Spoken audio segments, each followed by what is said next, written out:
আর্য স্যারকে মেঘরাজের হাত থেকে বাঁচাতে কোন সত্যের মুখোমুখি হবে অপর্ণা? পুরোটা জানতে ভিডিওতে লাইক দিয়ে চ্যানেলটা সাবস্ক্রাইব করে দেখতে থাকুন। চিরদিনই তুমি যে আমার সিরিয়ালের একটা নতুন প্রোমো ড্রপ হয়েছে, আর প্রোমোটা হতে চলেছে একটা ধামাকাদার প্রোমো।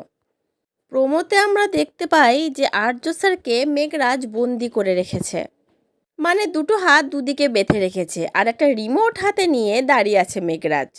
আর ওই রিমোটেই আছে আর্য স্যারের প্রাণভোমরা, মানে রিমোট যদি একবার চাপ দিয়ে দেয় তাহলে আর্য স্যার সেখানেই শেষ হয়ে যাবে। আর ঠিক সেই মুহূর্তে হাজির হয় সেখানে অপর্ণা। মেঘরাজ রিমোটে চাপ দেবেই, আর তখনই অপর্ণা দড়ি ধরে টান মেরে আর্য স্যারকে বাঁচিয়ে নেয়। আর মেঘরাজের মাথায় একটা ডান্ডা দিয়ে একদম এমনভাবে মারে যে মেঘরাজ উক বলে সেখানেই লুটিয়ে পড়ে, মাথায় হাত দিয়ে বসে পড়ে সেখানে। তারপরে অপর্ণা আর্য স্যারকে বলে, স্যার আমাদেরকে এখান থেকে তাড়াতাড়ি পালাতে হবে। তখন মেঘরাজ বলে, অপর্ণা তুমি কার সাথে পালাবে? কাকে নিয়ে পালাবে?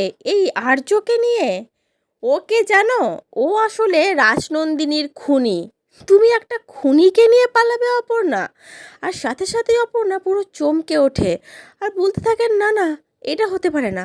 আর্য স্যার খুনি, তা আবার রাজনন্দিনীকে খুন করেছে? এটা আমি বিশ্বাস করতেই পারছি না। তো বন্ধুরা, কি মনে হচ্ছে, আর্য স্যার আর অপর্ণার ভুল বোঝাবুঝি কি এভাবেই বাড়তে থাকবে?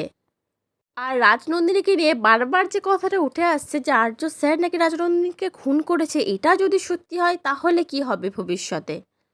অপর্ণা তো আর্য স্যারকে এক মুহূর্তেই ছেড়ে চলে যাবে, তাই না? তোমাদের কি মনে হচ্ছে অবশ্যই কমেন্ট করে জানিও, আর প্রোমোটা কেমন লাগলো সেটাও কিন্তু জানিও। পরবর্তী আপডেট নিয়ে তাড়াতাড়ি আসছি, সঙ্গে থেকো, সাথে থেকো, চ্যানেলটা সাবস্ক্রাইব করে দিও। ধন্যবাদ।